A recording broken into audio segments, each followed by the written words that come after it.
آمين آمين استجب دعانا ولا تخيب سيدي رجانا آمين آمين استجب دعانا ولا تخيب سيدي. السلام عليكم ورحمة الله وبركاته. بسم الله الرحمن الرحيم.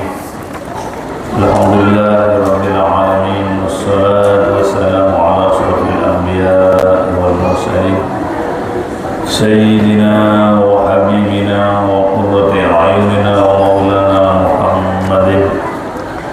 اللهم صل على سيدنا محمد الفاتح لما أغلق والخاتم لما سبق ناصر الحق بالحق والهادي إلى صراطك المستقيم وعلى آله حق قدره ومقداره العظيم. صلاة تفتح لنا بها أبواب الرضا والتيسير وتغلق عنا بها أبواب الشر والتعسير. أنت مولانا ونعم المولى ونعم النصير ولا حول ولا قوة إلا بالله العلي العظيم. أما بعد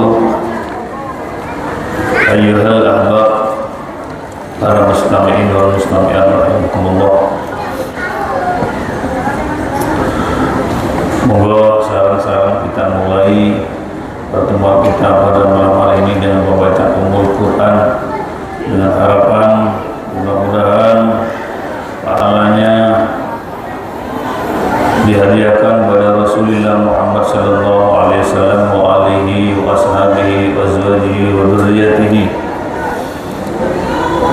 dan semoga dihadiahkan juga kepada ulama alladziina ballaghuna dinal Islam.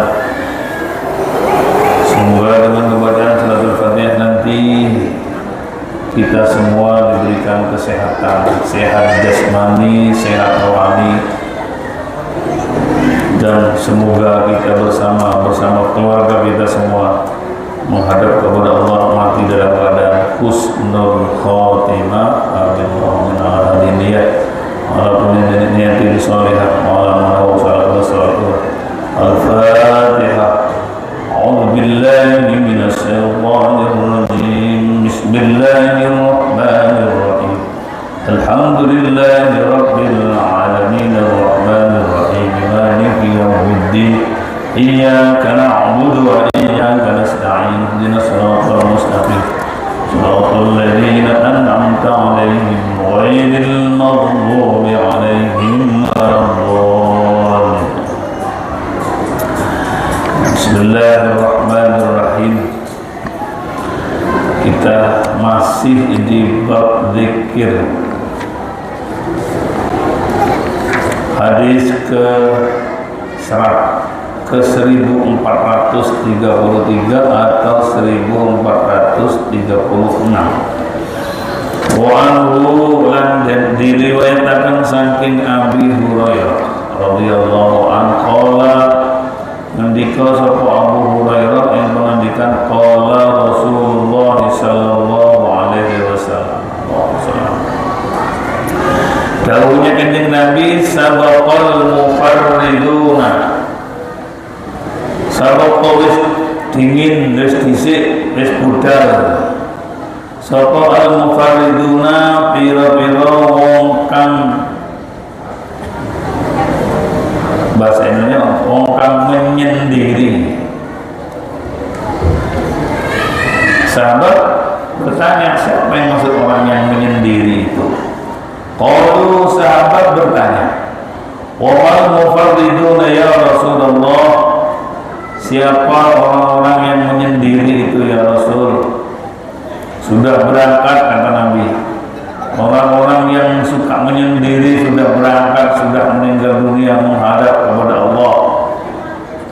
Hai mufarriduna wis budal ila mardatillahi maring ngersane Allah, ridhone Allah wa darajatil ula merkoleh pira-pira derajat kang luhur, wa syuhudi lan tegese nyakseni al-akmala ing perkara kang luwih sampurna wal halil afdal dan tingkah kang luwih utama daripada dunia tentunya. Jadi yang dimaksud sudah berangkat itu adalah orang-orang yang suka menyendiri, sudah berangkat menghadap kepada Allah, sudah mendapatkan derajat yang tinggi dan sudah menyaksikan kesempurnaan-kesempurnaan yang dijanjikan oleh Allah.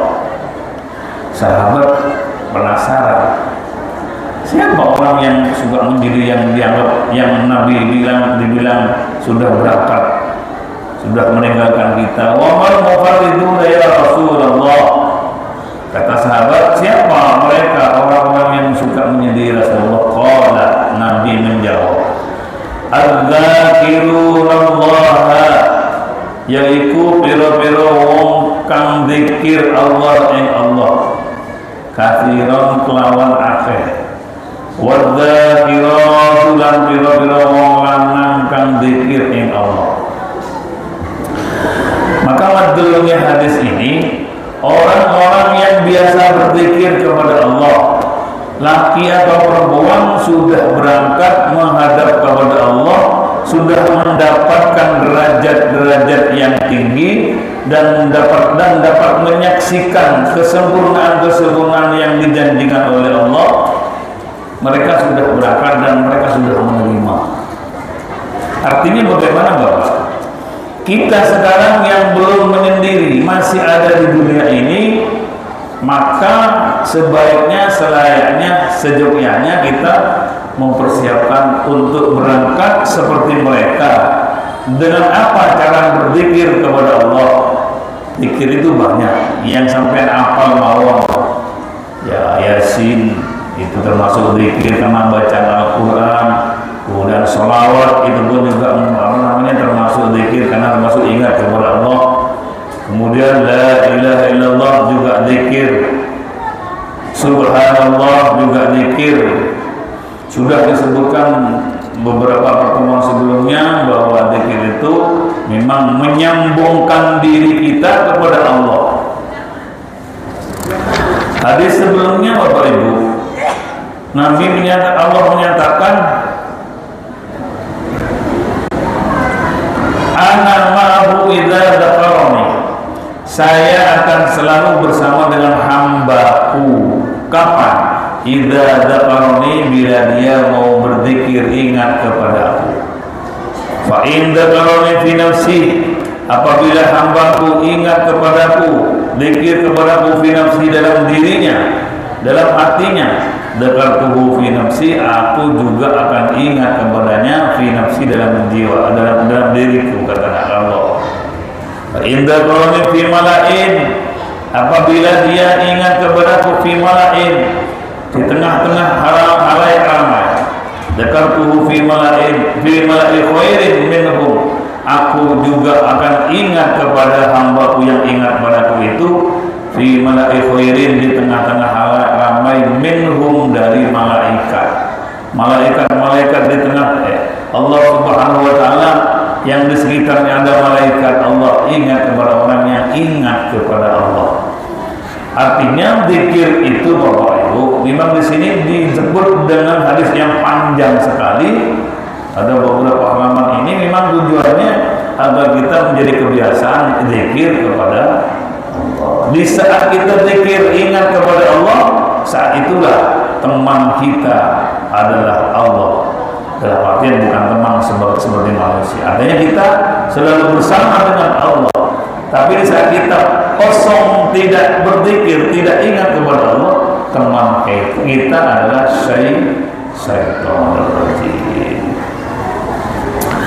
Jadi di balik hadis sabaqul mufarriduna ini berarti orang-orang yang adzzakirunallaha katsiran, yang banyak berzikir kepada Allah, juga orang-orang perempuan yang berzikir kepada Allah, sudah menghadap kepada Allah, kata Nabi, di mana mereka sudah mendapatkan janji dan derajat-derajat yang dijanjikan dan menyaksikan kesempurnaan-kesempurnaan. Berarti orang-orang yang selalu zikir dan zikir, maka esensi daripada hadis ini berarti dia atau mereka ditakdirkan oleh Allah mati dalam keadaan husnul khotimah dan selamat dari siksa alam kubur dengan zikir itu. Jadi dia sudah mendapatkan derajat-derajat yang tinggi dan menyaksikan kesempurnaan-kesempurnaan yang dijanjikan oleh Allah. Oleh karena monggo saran-saran saya panjenengan perbanyak zikir kepada Allah agar supaya kita nanti bisa seperti mereka dalam artian setelah meninggal dunia mendapatkan derajat-derajat yang tinggi dan menyaksikan kesempurnaan-kesempurnaan. Itu hanya bisa diraih oleh bapak dan ibu yang berzikir kepada Allah. Kalau ibu bilang, Pak, saya repot zikir, Pak, umba-umba, isu, masak, siang, wes pokok masih sholat duhur, setelah sholat duhur masih setrika dan sebagainya. Bapak ibu sambil bersetrika sampai membaca subhanallah, subhanallah, subhanallah. Kan bisa Bu ya? Oh, anak sekarang sambil makan dulu HP iso, mau HP di sebelahnya. Jadi tidak ada alasan untuk tidak berzikir karena alasan repot atau sibuk, tidak ada alasan. Ya kalau bisa sambil punya wudhu, ya sambil jahit subhanallah, subhanallah, untuk membaca zikir-zikir yang dijanjikan oleh Allah pahalanya sangat luar biasa di muka itu. Sudah diterangkan. Subhanallah itu coba saya baca dulu. Wa an Jabir radhiyallahu anhu dan diriwayatkan saking sahabat Jabir radhiyallahu anhu Nabi saking Nabi Muhammad sallallahu alaihi wasallam. Man qala man utawi sapane iku qala lamun maca sapa man ing wacanan subhanallah wa bihamdihi. Bu ini Bu, bapak-bapak, ibu-ibu, subhanallah wa bihamdihi satu saja. Apalagi banyak di muka juga subhanallah wa bihamdihi sudah disebut, sudah berulang-ulang. Hadis yang berikut ini kata Nabi, barang siapa membaca subhanallah wa bihamdihi satu kali saja, wurisat maka ditanakan, ditandur lahu baginya nakhlatun pohon palem, pohon kurma, ditanam di mana? Fil jannati, di surga. Hadis hasan, hadis sahih berarti. Barang siapa yang membaca subhanallah wa bihamdihi satu kali saja, kurangi opo, wurisat lahu maka ditanamkan baginya nakhlatun, sebuah palem, sebuah pohon kurma, fil jannati, di surga. Kalau sampean ditanam pohon kurma di surga, mosok panjenengan masuk neraka? Kan tidak mungkin. Iki kurma iso apa iki gak ono sing duwe. Ya barangkali mungkin sih mampir nang neraka karena dosa-dosa yang ada. Mungkin mampir kok 5.000 tahun lah atau 1 juta tahun, tergantung dosanya. Kalau nanti sudah lebur dosanya diampuni, maka pohon kurma yang ditanam oleh Allah untuk kita yang membaca subhanallah wa bihamdihi, subhanallah wa bihamdihi, itu akan kita dapat. Ini janji Allah. Ibu-ibu sambil mencek bahwa mulut bumbu subhanallah wa bihamdihi, subhanallah, keacur-acur Pak Nanda, ya enggak untuk dipenek titik saja. Artinya janji Allah melalui nabinya bahwa orang yang membaca subhanallah wa bihamdihi hurisat lahu nakhlatun fil jannah, maka ditanamkan baginya, untuknya pohon kurma di dalam surga. Bapak Ibu, umpama panjenengan umroh, amin Allahumma amin. Umroh itu tidak harus punya uang Pak, sepenting punya takdir, insya Allah. Haji sekarang kalau daftar sekarang kapan berangkat? 40 tahun lebih ke depan, sampai menunggu 40 tahun lagi. Sekarang kalau sudah umur 60 daftar haji, nanti berangkat 40 tahun, berarti panjenengan harus menunggu umur 100 tahun. Lek urip masih urip disepuh ya. Jadi umpama panjenengan umroh ketika tuntunan doa untuk orang umroh sampai lupa, wis ojo keluar nanti moga nabrak menggok nanti wis keliru sampai mau sing apa mau sing apa subhanallah bihamdihi subhanallah bihamdihi subhanallah bihamdihi subhanallah, udah itu aja yang dibaca. Kalau lupa subhanallah subhanallah, pokoknya apa saja yang apa sampai membaca. Tapi ojo sekali lagi di Masjidil Haram guys, sedang tolong guys foto kirim nonton wah itu bisa-bisa hilang pahalanya guys itu menghilangkan pahalanya umroh. Jadi kalau usah guys yang penting Allah melihat kita beribadah, ibadah itu insya Allah akan diterima oleh Allah umroh kita, amin Allah. Mudah-mudahan ada takdir panjenengan bisa ke Mekah, murah kok, cuman 29 juta yang berangkat. Maklum macam-macam. Artinya kembali kepada zikir, dimanapun kita berzikir Allah akan memberikan pahala dan janji itu. Alangkah baiknya ya sambil punya wudu Bapak Ibu. Subhanallah wa bihamdihi. Walaupun panjenengan tidak punya wudu ya boleh, tapi pahalanya tidak seperti orang yang punya wudu sambil zikir. Mau sepatu ke pasar wudu ya gak apa-apa kan, gak ada salahnya. Subhanallah wa bihamdihi, subhanallah wa bihamdihi. Apa ini? Bu, apa bu? Apa janji Allah? Akan ditanamkan untuk panjenengan pohon kurma di surga. Ya berarti sudah disediakan di surga. Bahasa kuyonan nih, bahaya kuyonan, panjenengan sudah nyapling di surga. Artinya sudah dengan zikir yang kita baca berarti Allah menjanjikan bagi kita yang mau berzikir beberapa sarana-sarana di dalam surga. Amin Allahumma amin. Insya Allah semoga. Lanjut masih panjang hadis ke 1438. Anhu diriwayatkan saking sahabat Jabir qala ngendika sahabat Jabir sami itu tau krungu sapa ingsun Rasulullah sallallahu alaihi wasallam ing Nabi Muhammad sallallahu alaihi wasallam. Aku tahu krungu Nabi dawuh ngene katanya, ya qulu alaihi dawuh sapa Rasulullah, ya apa?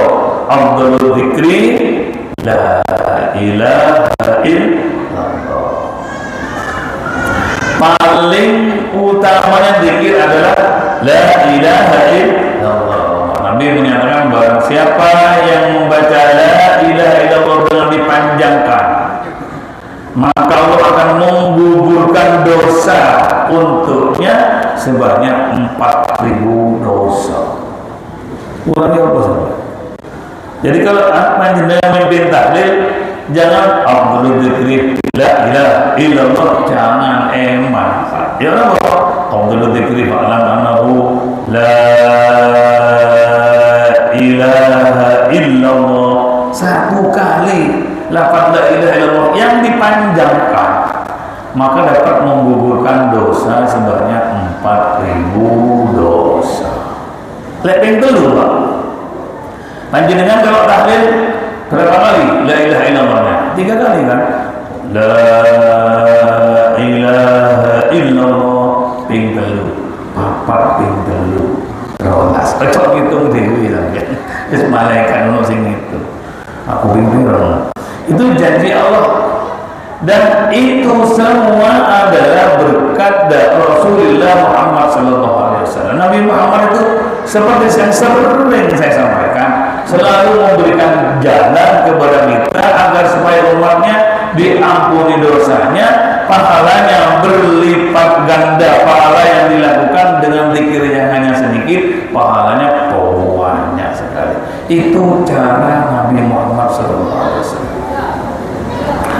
Karena memang beliau mengklaim kepada kita semua, kullu ummati yadkhuluna jannah, semua umatku mlebu swarga. Yo, kurang yo Nabi Muhammad saking pinginnya. Nabi pernah ditawari, ya Rasul, pilih antara separuh umatmu saya masukkan surga, Pilihan yang kedua, atau panjenengan atau awakmu tak kei syafaat wae, kata Allah.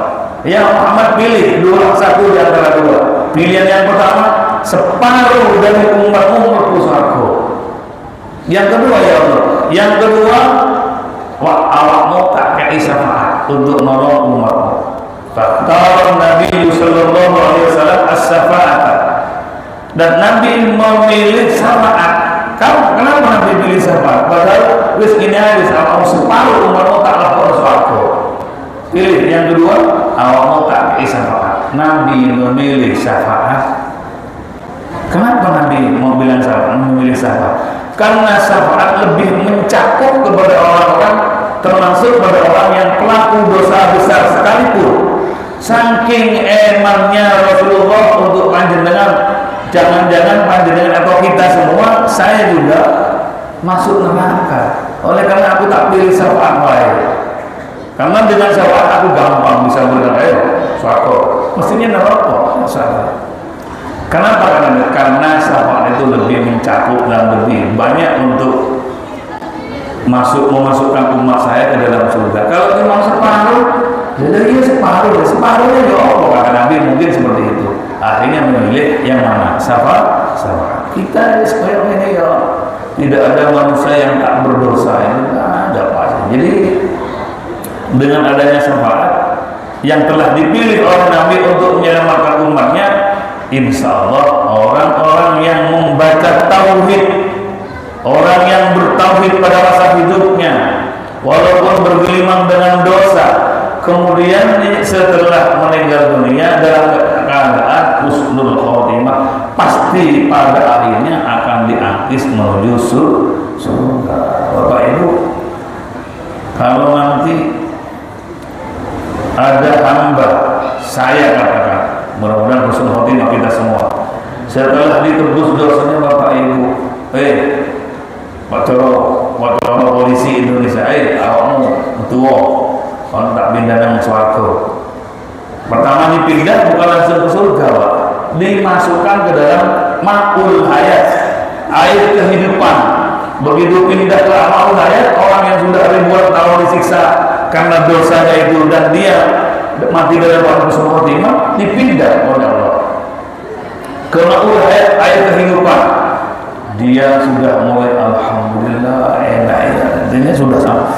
Ya Allah, betapa nikmatnya air beberapa saat yang semula hitam gelap karena terbakar, masuk ke dalam ma'ul hayat, berubah sedikit demi sedikit menjadi manusia yang sempurna. Oleh Allah mau dipindah lagi melalui malaikatnya, ayo pindah nih. Jangan malaikat ini sudah paling nikmat sudah, ayo Allah tak pindahin lebih bagus. Dikira sudah terakhir, ya karena memang dibakar. Pindah ke tempat yang lain, semakin berubah muncul wajah yang normal, manusia yang normal yang sudah ganteng lagi, lebih ganteng dari artis lah sekarang dulu.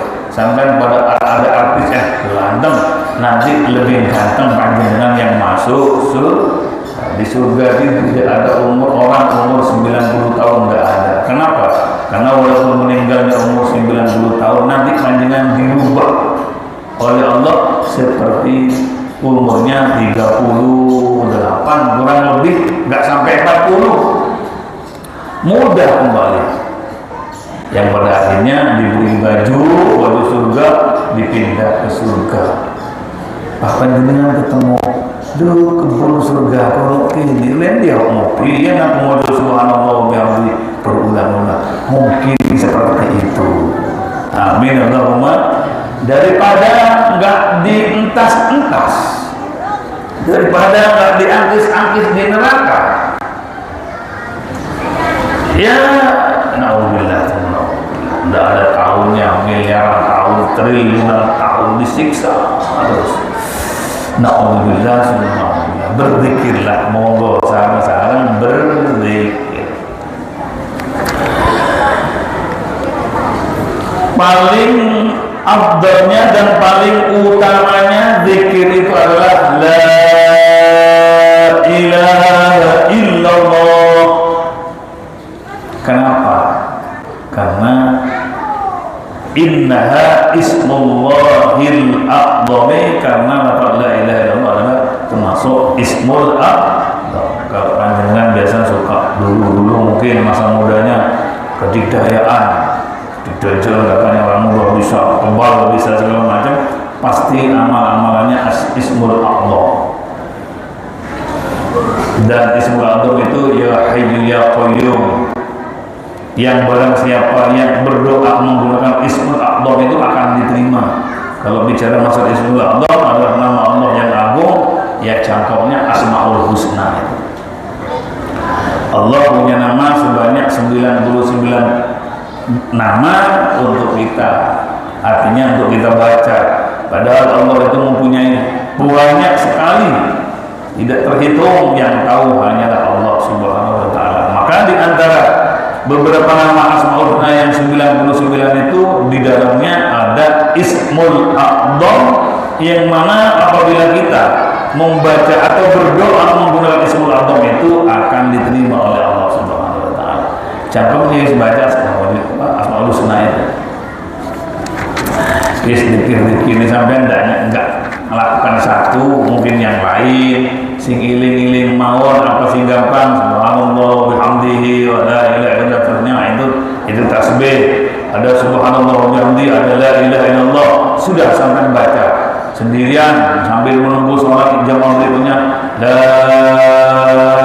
ilaha illallah.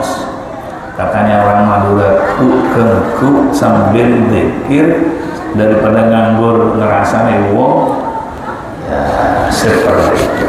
Biar nanti kita tergolong orang yang basah lisannya, tidak pernah kering lisannya daripada zikir kepada Allah. Nabi Muhammad ketika Isra Mi'raj bertemu dengan Nabi Musa, maka dipanggillah Nabi Musa memanggil Imam Al-Ghazali. Nabi Muhammad itu memanggil Imam Al-Ghazali yang dibilang lisannya tidak pernah kering dari zikir. Al-Ghazali itu dipanggil orang yang belum lahir, dipanggil oleh Allah, dan orang yang sudah meninggal dipanggil oleh Nabi Muhammad itu, Nabi Musa, atau Nabi Musa memanggil Imam Al-Ghazali. Sempat Imam Al-Ghazali dialog bersama Nabi Musa. Nabi Musa pernah menegur Nabi Muhammad, Muhammad, kamu pernah bilang katanya ya, ulama ummati ka anbiya'i Bani Israil. Kamu pernah bilang ya, ulamaku walaupun bukan nabi itu koyo ini nabinya Bani Israil. Apakah kamu pernah bilang begitu? Kok coro sakoncon ditakokno dipaitu dia tak kamu pernah ngomongnya apa ya Nabi Musa, ulama ummati ka anbiya'i Bani Israil. Ulamaku itu tuh podo ambil nabinya Bani Israil. Nabi bilang iya, buktikan. Nah, katanya ya. Yang dibuktikan ternyata yang dipanggil oleh Nabi Muhammad saat itu adalah Imam Al-Ghazali. Ya Ghazali ta'ala. Nah, Imam Ghazali belum dilahirkan, tapi sudah tampil berdialog dengan Nabi dan Nabi Muhammad. Tanya oleh Nabi Musa, siapa namamu? Namanya Al-Ghazali. Ketika Nabi bertanya kepada Nabi Musa, Nabi Musa bertanya kepada Al-Ghazali, Al-Ghazali terlalu panjang menjawab. Ini Al-Ghazali. Katanya Nabi Musa, aku gak takon mbahmu, takon jenengmu lah kok sebut kabeh. Tanya, siapa namamu? Siapa kok sebut nama mbahmu dan pekerjaannya? Saya mau tanya namamu. Imam Ghazali takon sampai ibu Nabi Musa. Iku perlu ditanya oleh Allah, ma fi yaminika ya Musa, apa di tangan kananmu itu? Ini adalah tongkat untuk menggiring kambing, untuk berpegang ketika berjalan. Itu sampai mau kita tahu apa di tanganmu, kok gunanya tongkat yang sampai jauh. Itu ya ojo berarti. Ulamanya Nabi Muhammad itu namanya Imam Ghazali. Nabi Musa adalah nabinya pada Bani Israel. Dialognya sama, sih sampai beliau ditakon apa di tanganmu? Mesti jawab, ini hada asori, ini adalah tongkatku. Mestinya gitu toh. Sampai waktu ubi, wa'udzubiha kami, dan untuk mengirim kambing-kambing. Lalu kalau ditakon apa di tanganmu, kok jawabannya bunga dari tongkat itu? Jadi kosong-kosong, satu-satu. Pas kali Imam Ghazali dipukul, ambil tongkatnya punggungnya, taruh talada, cukalah kamu nih, nggak cara itu, kau lah kailok. Dan yang ditanya, ya sama juga naik banding deh.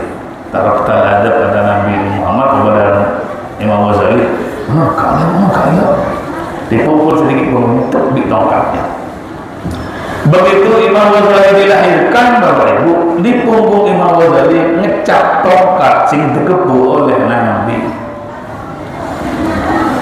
Jadi Nabi Muhammad itu menyebut kepada Imam Ghazali orang yang lisannya tidak pernah kering dari zikir, berarti gak leren-leren.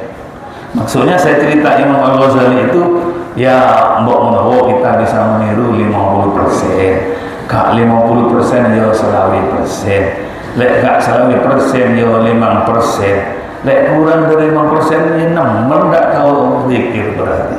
Mudah-mudahan kita bisa meniru Imam Al-Ghazali yang lisannya 24 jam itu lisannya basah dengan zikir. Sangat harus orangnya ahli, orangnya banyak karya-karya ilmiahnya, kitab-kitabnya dibaca orang lain, zikirnya gak leren-leren. Itu namanya Imam Al-Ghazali. Apalagi juga seperti Syekh Abdul Qadir Jailani, Sohibul Thariqah itu, kemudian Syekh Hasan As-Sadili, kemudian Syekh Ahmad At-Tijani, dan semua orang-orang yang dekat dengan Allah itu lisannya tidak pernah kering dari dia nyambung dengan pengiran terus. Kita apalagi anak-anak muda nyetir sepeda motor, di kupingnya, di telinganya ada headset, nyambung ke HP lagu sambil ngantuk tabrakan Pak Mumu, kepala lagu terindah tabrakan. Maka akhiru kalamihi la ilaha illallah dakhala jannah. Sing sapa wong yang maca la ilaha illallah meninggal surga. Ini yang dibaca dangdutan di telinganya sambil menirukan kata prakter. Mati yang diucapkan adalah lagu kesayangan. Na'udzubillah summa na'udzubillah. Jadi Bapak Ibu, kenapa kemudian la ilaha illallah menjadi zikir yang paling utama dari sekian zikir? Bapak Ibu, orang yang pada masa hidupnya 70 tahun itu dalam keadaan beragama selain Islam, 70 tahun, andai kata ada orang yang belum masuk Islam, begitu bersyahadah mengucapkan la ilaha illallah Muhammadur Rasulullah, langsung ke surga, langsung Islam, langsung hilang dosa-dosanya. Orang yang mu'alaf, orang yang baru masuk Islam, dosa-dosanya yang katakan 70 tahun lah, dosa berzina, dosa segala macam lah, begitu masuk Islam dosanya hilang. Sebab apa? La ilaha illallah. Makanya la ilaha illallah karena di dalamnya adalah lafaz Allah, itu adalah ismul a'zam. Dengan membaca la ilaha illallah, orang yang pada masa hidupnya 70 tahun itu beragama non muslim, ketika berucap la ilaha illallah langsung muslim dan langsung dijaga oleh Allah segala halnya, darahnya dijaga, dilindungi, semua dilindungi, dan dosa selama dia kafir rontok, hilang, terhapus sama sekali dengan ucapan la ilaha illallah. Begitu juga sebaliknya, naudzubillah, orang akan dinyatakan keluar dari Islam kalau sudah tidak atau ingkar terhadap la ilaha illallah. Gara-gara kalimat sedikit bisa orang akan ditembus atau diampuni segala dosanya masa-masa kafirnya. Tapi sebab la ilaha illallah juga, apabila kita tidak membaca artinya, ingkar kepada la ilaha illallah, begitu juga pahala yang pernah dilakukan selama hidupnya habis. berarti murtad dia. Maka dengan demikian la ilaha illallah merupakan satu hal yang paling utama untuk kita sebut adalah sebagai zikir. Bapak Ibu yang dimuliakan oleh Allah Subhanahu wa taala. Iman kita wajib diperbarui. Ya, di dalam kitab sulam itu loh. Iman kita, syahadat kita wajib diperbarui setiap saat. Asyhadu an la ilaha illallah wa asyhadu anna Muhammadar Rasulullah. Wajib diperbarui. Dan kita yang sholat lengkap, maka syahadat kita sudah cukup diperbarui saat asyhadu an la ilaha illallah. Itu di samping memang memenuhi kewajiban kita selaku manusia yang wajib melakukan sholat yang 5 waktu, plus juga kita memperbarui iman lalayo wong sing gak tahu sholat, salah yo gak sholat. Umpama tidak sholat tapi la ilaha illallah ya juga tidak memenuhi syarat Bapak Ibu. Harus iman, kemudian setelah iman melakukan perintah-perintah Allah seperti sholat, kemudian sambil lalu memperbarui kalimat tauhid yang ada pada kita. Dengan harapan mudah-mudahan kalimat tauhid yang sudah tertanam di hati kita itu terbawa sampai saat kita dicabut nyawa dengan kalimat la ilaha illallah. Ketika cabut nyawanya la ilaha illallah, pasti surga. Urusan langsung atau tidak ka urusan akeh dosane yang mampir dhisik. Berapa lama mampirnya? Tergantung dosa kita. Kalau dosa kita banyak, Pak, ya ribuan tahun juga lah. Apalagi di surga, di neraka itu sehari semalam bukan 24 jam, tapi sehari semalam di neraka itu sama dengan 1000 tahun di dunia ini. Ngeri, Pak. Inna yauman inda rabbika ka alfi sanatin mimma ta'udun. Sehari semalam di akhirat itu sama dengan 1000 tahun di dunia ini. Ya, 24 jam lah. Kak kerasa apalagi 24 jam orang punya hutang. Oh, besok pagi akan ditagih hutang kapan? 24 jam pertama ke depan. Ya gak kerasa apa 24 jam. Tapi kalau 24 jam ini dipakai orang yang sakit, 24 jam ya ruwet. Artinya Bapak Ibu yang dimuliakan oleh Allah Subhanahu wa taala, berzikirlah. Saya utamanya sing ngomong ini mudah-mudahan gak pinter ngomong saja. Sing ngono iku kayak seperti saya, pandai ngomong ngandani wong tapi awake dhewe gak tahu zikir. Naudzubillah. Bapak Ibu yang dimuliakan oleh Allah Subhanahu wa taala, pada akhir zaman seperti sekarang ini, agar supaya lisan kita selalu basah dengan zikir, alangkah baiknya ikut thariqah yang muktabarah, thariqah yang diasisi oleh dunia. Kalau di Indonesia termasuk dunia juga, Habib Lutfi itu adalah orang yang memegang sebagai ketua thariqah.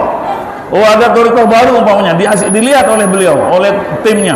Oh enggak, ini mengikuti aturan Islam. Ya apa? Sah. Boleh kita ikut, namanya thariqah muktabar. Ada thariqah baru setelah dilihat oleh petugas itu sini, ternyata ini bukan muktabar, ini kenapa? Ini menyalahi hukum, menyalahi akidahnya semua. Maka itu tidak boleh kita ikuti. Jadi agar supaya kita ada yang memimpin dalam berzikir, alangkah baiknya kita mengikuti thariqah yang telah muktabarah, Qadiriyah, Sabandiyah, Asadiliyah, terus banyak termasuk Atijaniyah. Kemudian thariqah yang lain, orang yang ikut thariqah itu biasanya zikirnya atau bacaannya dipandu, dipimpin. Pagi ini ada aturannya, sehingga kita walaupun tidak 24 jam berzikir, maka lebih banyak berzikirnya daripada orang yang tidak ikut thariqah. Thariqah ini lebih dari 40 jenis nama thariqah, lebih dari 40 yang disahkan sebagai thariqah muktabarah. Oleh karenanya panjenengan yang sudah ikut thariqah, jangan benci kepada orang yang tidak sethariqah dengan panjenengan. Salah jalan itu. Mohon maaf. Kalau panjenengan ikut thariqah kemudian benci kepada orang yang tidak sethariqah dengan panjenengan, itu sudah menyalahi thariqah yang sampean ikuti. Jangan kepada ahli thariqah, sama-sama menungsani mawon, sama nih, tidak boleh benci satu dengan yang lain, gitu kan? Apalagi panjenengan punya ikut toriko tapi benci. Iki bukan setoriko dengan kita benci musuhan. Tidak dibenarkan. Itu salah.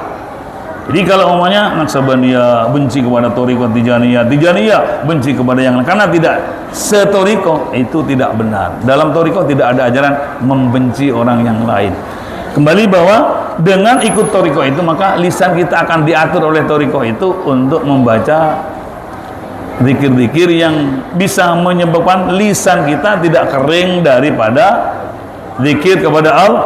Nah, dengan harapan karena mungkin sudah kulina di dalam kulino dalam lisan kita zikir ketika dicabut nyawa pun zikir yang sampean baca itu ada di lisan kita. Allah dicabut oleh malaikat, subhanallah dicabut oleh Allah, la ilaha illallah. Surga Pak tempatnya, janji Allah melalui nabinya, mangkana akhiru kalamihi la ilaha illallah dahulal jannah. Siapa orang yang kalimat terakhir ketika dicabut nyawanya la ilaha illallah, surga. Amin Allahumma. Sudah sekian, artinya monggo kita sama-sama meresapi, merenungi jiwa, merenungi nasib kita. Semoga dan kita berharap mudah-mudahan dari renungan itu dosa sudah tergambar. Akhirnya kita punya cara dengan cara mengaji ini subhanallah berulang-ulang, kemudian la ilaha illallah, zikir-zikir yang pernah kita baca kita lakukan sebisa kita dengan harapan kita meninggal dunia menghadap kepada Allah dalam badan husnul khotimah. Yang paling diharapkan juga semoga mendapatkan rahmat dan pengampunan dari Allah sebelum meninggal, kemudian masuk ke surga tanpa dihisab. Amin Allahumma amin. Allah hadini ya Allah. Al-Fatihah. A'udzubillahi minasyaitonirrajim. Bismillahirrahmanirrahim. Alhamdulillahirabbil alamin arrahmanirrahim maliki yaumiddin iyyaka na'budu wa iyyaka nasta'in ihdinas siratal mustaqim siratal ladzina an'amta 'alaihim ghairil maghdubi 'alaihim waladdallin. Sekian, assalamualaikum warahmatullahi wabarakatuh.